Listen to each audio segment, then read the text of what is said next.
All right, take two. As we get into June and we round out the Stanley Cup Finals, and today we're seeing Game 3, so we're going to be about halfway through the series, depending on how many games it goes, right?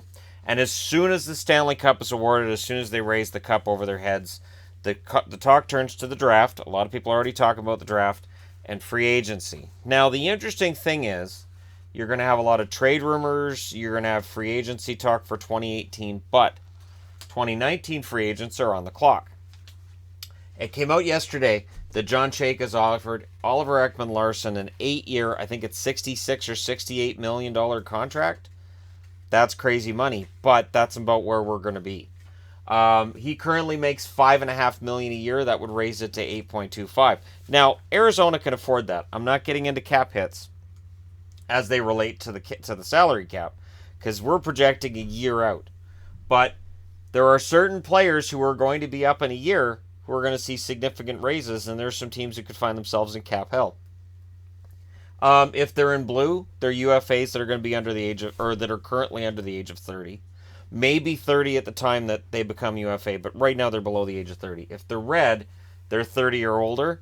And if they're in black, they're restricted free agents. So that's where we get into the whole, could there be an offer sheet argument.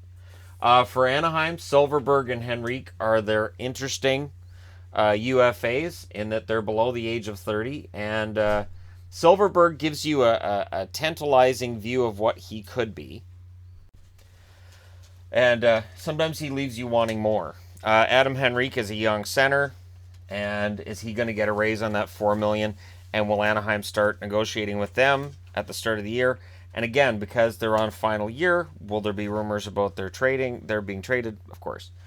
Gibson, $2.3 million is what he makes right now. He'll be a restricted free agent next summer. And are we finally going to see somebody offer sheet a young player who's a restricted free agent? We've been waiting for it for years.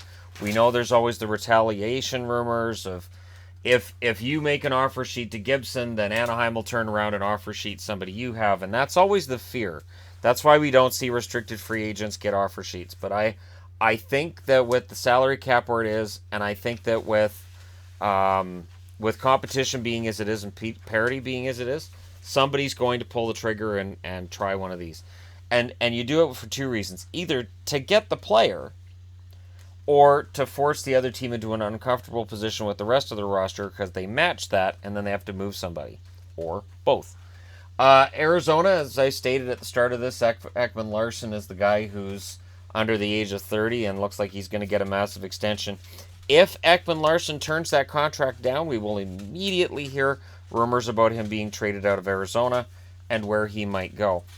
For Boston, Chara's a UFA next summer. This might be his last year. McAvoy and Carlo are the restricted free agents. Might be some interest out there. Maybe McAvoy gets an offer sheet. Smith for Calgary is an unrestricted free agent next summer. So what are the Flames going to do with their goaltending long term? Do they extend Smith for another year before this season starts? What are they going to do? Furlan's at $1.75 million right now. So is Furlan going to be a top line guy, or is Furlan going to end up on the second/third line? And what they decide he's going to be will decide how much they want to give him. And then, of course, Tkachuk is a restricted free agent next summer. And how much Matt Tkachuk makes could be a very interesting discussion. Carolina, there's a lot of discussion about whether or not Skinner's going to stick around. Skinner's got one more year left before he's a UFA. He makes $5.7 million. How much is he going to be worth? Teravainen, $2.86 million is a restricted free agent at Sebastian Aho. I would expect them to offer him a 5 or 6 year contract once July rolls around, if they haven't already tabled one and said you can sign this July 1st. Chicago doesn't have anybody, neither does Buffalo, that I thought was worth bringing up in terms of major raises or big name restricted free agents. Colorado, Varlamov is the big name there, and their goaltending, of course, Bernier's a UFA this summer unless they decide to extend him. So Colorado's going to have a question mark in net. Maybe they look at a guy like John Gibson and throw out an offer sheet next summer. Just throw that out there. Kerfoot and Rantanen are both restricted free agents next summer. In Columbus, this is where it gets interesting because Panarin and Bobrovsky are both UFA next summer. Panarin's going to get a raise on that $6 million a year if they sign him now, or do they let him play out his contract year and then see if maybe they can bring down his value? See if he has a season that's not as stellar as this past one, it'll bring his value down a little bit. But if he has another stellar season, they're going to pay through the nose to keep him, and that's one of those risks you weigh as a general manager. And Bobrovsky at $7.25 million, I can't imagine that he'd get a massive raise. Do you look at his Vezina Trophy winner status? Do you look at his regular season numbers? Or do you look at what's happened in the postseason and say he's good, he's excellent during regular season, but we're not going to pay more than that $7.25 million because we haven't got out of the first round yet? That's a question they're going to have to ask themselves. And Zach Werenski's an RFA next summer.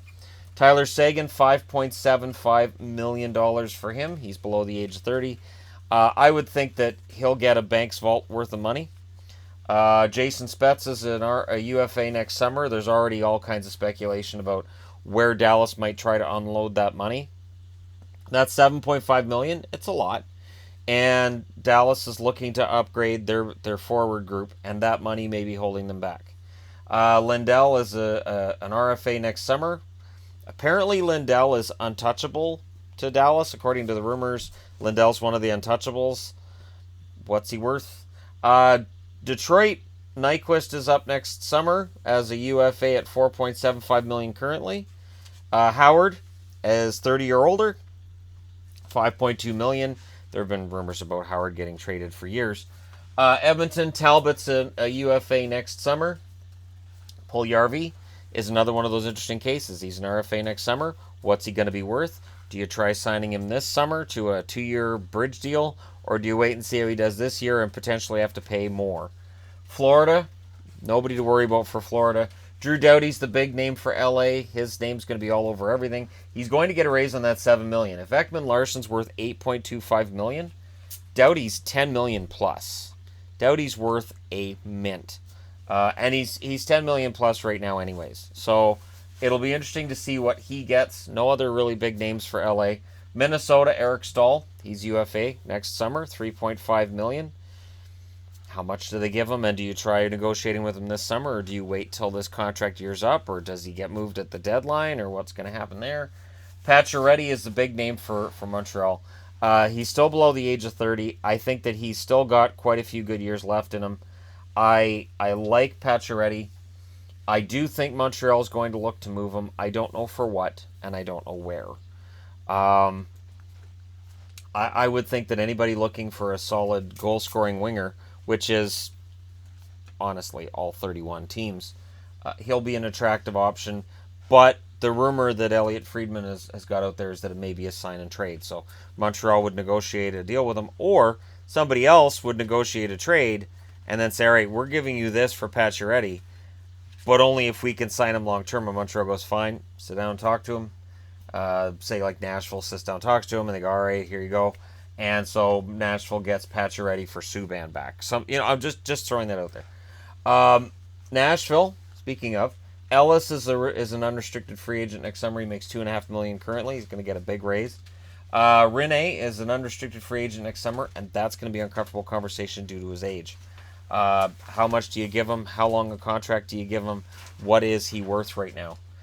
Colton Sissons at $625,000. He's going to get a big raise, I would think, next summer, but when do you negotiate it? Kincaid in New Jersey, $1.25 million. He's a UFA next summer.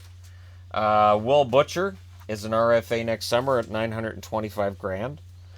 For the Islanders, Anders Lee and Jordan Eberle are both due next summer as UFAs. Does Eberle deserve a raise on his $6 million, or does he stay right about that same amount? Zuccarello's a UFA next summer for the Rangers. So if the Rangers get off to a slow start, or if Jeff Gorton's not done tinkering, Zuccarello could get moved as soon as the Stanley Cup Final's over and they're moving into the draft.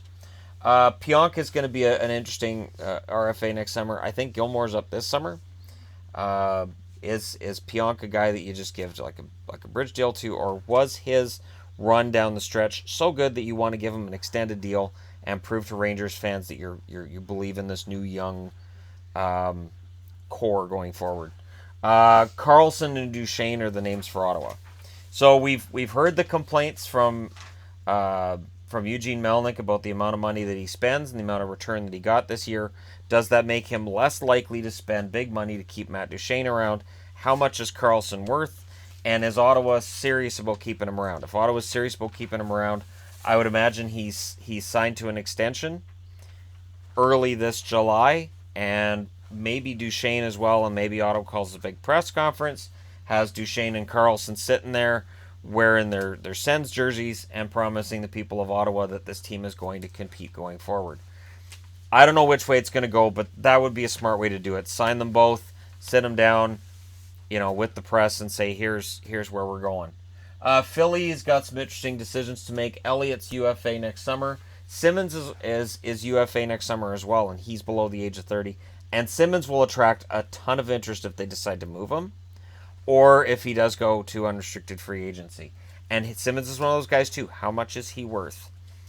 He plays fantastic some games, not in others. And how much is he going to get? Restricted free agents, both Provorov and Konechny are RFA next summer. Jake Gensel is your big name for Pittsburgh. Gensel, of course, huge star in the playoffs. Didn't have great results during the regular season. Do you pay for playoffs? Do you pay for regular season with Jake Gensel? St. Louis, Jay Bouwmeester is UFA next summer. He's $5.4 million worth right now. How much is he worth next summer? And does St. Louis keep him around? San Jose, Couture and Pavelski are both up next summer. Couture is still below the age of 30. Pavelski's over that. Timo Meier at $894K will be RFA next summer. He'll be an interesting one to look at. I would think Couture and Pavelski may get extended, maybe even during this summer. I think Doug Wilson will want to get that done early, so it's not a question. Tampa. Tampa's interesting, aren't they? Tampa's always interesting about the cap, and next summer should be spectacular. Yanni Gourde at $1 million, he's up. McDonough, $4.75 million, he's up. Those are the guys under 30. Over 30 or 30 or over, Coburn, Girardi, and Strawman are all up. They're worth a combined $11 million right now. Which ones do you keep? Which ones do you move out? Kucherov, of course, $4.7 million. He could double that next summer. Is there a way to double Kucherov's money? Maybe even more than that. And keep everything else together. And then, Braden Point is making $686,000 until next summer. Then he's a restricted free agent. And where might he go? And is there a team out there that's gutsy enough to say, you know what, we're going to offer sheet Braden Point? Because Tampa won't be able to match it because they're going to have trouble staying under the cap. That's something Tampa's going to have to figure out probably this summer. I would look for Yzerman to have, at the very least, I would think Point would get extended this summer. I don't know with Kucherov. I don't know how determined Kucherov's going to be to maximize the return. And is he better off signing this summer to do that, or is he better off signing next year down the stretch? Is he going to increase his value during the season, or does it drop? For Toronto, of course, Jake Gardner's UFA next summer. He's below the age of 30. He will attract interest. I know that he was kind of the one that everybody pointed the finger at after Game 7 against the Bruins. Totally understandable. Yeah, he played terribly in that game, but I still think Jake Gardner's a decent defenseman. Restricted free agents, of course, both Austin Matthews and Mitch Marner are restricted free agents next summer. I would expect Nylander extends with Toronto, and that Marner and Matthews both get signed, and that press conference idea I said for Ottawa, I could see Toronto doing that, sitting those three down and saying, these are our three guys, this is our team, this is our identity, and building from there. Vancouver, Edler's an unrestricted free agent next summer. Put up some points this year. He may have some value. I don't think he finishes the year in Vancouver. And Brock Besser, of course, is going to make a mint. I don't know. You may see Brock Besser get offer sheeted, not because the Canucks are going to have trouble under the cap, but maybe Brock would feel like he has a better chance at winning somewhere else if Vancouver gets off to a miserable start. Either way, Benning should be on the phone right now with Besser's agent, figuring things out, and working on extending him early in July. Don't let that stuff sit out there. Don't. Vegas. Nate Schmidt's going to get a raise on his $2.2 million. How much? Marc-Andre Fleury and Derek England are both up as well. England makes $1.5 million, and honestly, if England didn't play for Vegas and played anywhere else, I probably don't have him on the board. He's older than most of the other unrestricted free agents, But, man, he has been amazing. He's been a revelation for the Vegas Golden Knights. And it's a matter of how much money is he going to want. I can't see him taking much more than what he has now. I think he'd be happy to play for $1.5 million. And I think where people are really going to get mad at Vegas is Vegas could very well be one of those teams that guys take a discount to play with because they just think it's fun to play there and they're really excited to be a part of the team. Alex Tuck, $925K for one more year, and then he's a restricted free agent. Washington, Orpik's are an unrestricted free agent next summer, not this summer. Burakovsky makes $3 million currently. He'll be a restricted free agent next summer. And Jakub Vrana at $863K. He's a restricted free agent next summer. And for Winnipeg, last but not least, Tyler Myers, $5.5 million. Blake Wheeler at $5.6 million. I think Myers may very well go. I think with some of the young guys coming up, like Pullman and Niku, I think you may see Myers go and they may bring somebody else in to play that role, unless they decide Sherratt's going to develop into that, or they use some kind of a combination of both. Wheeler's going to get paid. Wheeler's going to make some big money. And Line A and Connor are up next summer. So Winnipeg is potentially facing quite the cap crunch of their own, but Kevin Cheveldayoff has been a pretty smart GM with things so far, and I have no reason to think he won't be moving forward. But let me know which one of these names on the board interests you most. Which ones do you think get signed? Because, again, most of the big names you see on this board, they will be extended either by the team they're currently playing for or they will get traded and extended there at the deadline. So now, let me know which one you guys think is going to be the overpaid, which one's going to be underpaid, and who are we not talking about. So there are other guys that I didn't put on the board because I didn't have room on the board for everybody. You can see Tampa got kind of crowded. So, let me know other names who you think is going to be an under-the-radar restricted or unrestricted free agent next summer. Thank you guys so much for watching. Hit like and subscribe if you're browsing your way through. You just happened upon this video. I'll talk to you again soon.